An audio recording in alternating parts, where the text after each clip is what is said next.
ఓ నకిలీ ఐఏఎస్ భాగోతం విశాఖ పోలీసుల దృష్టికి వచ్చింది. తాను ట్రైనీ ఐఏఎస్ అని చెప్పుకుంటూ ఉత్తరాంధ్రలో పలువురికి టోకరా వేసిన కిలాడీ లేడీ గురించి వారికి ఫిర్యాదులు అందాయి. దాంతో విశాఖ పోలీసులు ఆ నకిలీ అధికారిని పట్టుకునేందుకు రంగంలోకి దిగారు.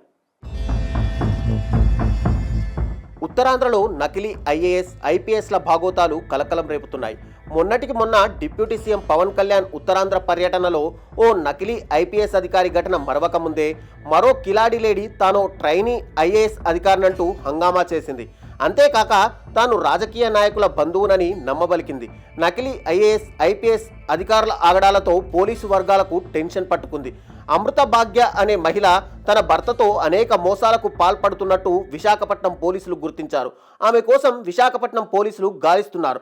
డీసీపీ ఆధ్వర్యంలో 3 బృందాలు ఆమె కోసం ఉత్తరాంధ్రలో ముమ్మరంగా గాలింపు కొనసాగిస్తున్నాయి. విశాఖతో పాటు ఉత్తరాంధ్ర జిల్లాలలో ఈమె అనేక ఆర్థిక మోసాలకు పాల్పడినట్టు గుర్తించామని విశాఖ సిపి తెలిపారు.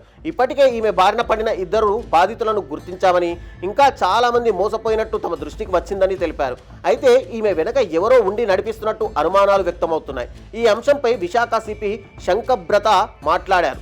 విశాఖలో నకిలీ ఐఏఎస్ అధికారిగా చలామణి అవుతున్న మహిళను గుర్తించామన్నారు.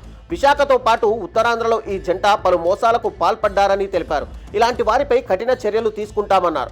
డీసీపీ ఆధ్వర్యంలో 3 బృందాలు ఈ సెర్చ్ ఆపరేషన్లో పనిచేస్తున్నాయని స్పష్టం చేశారు.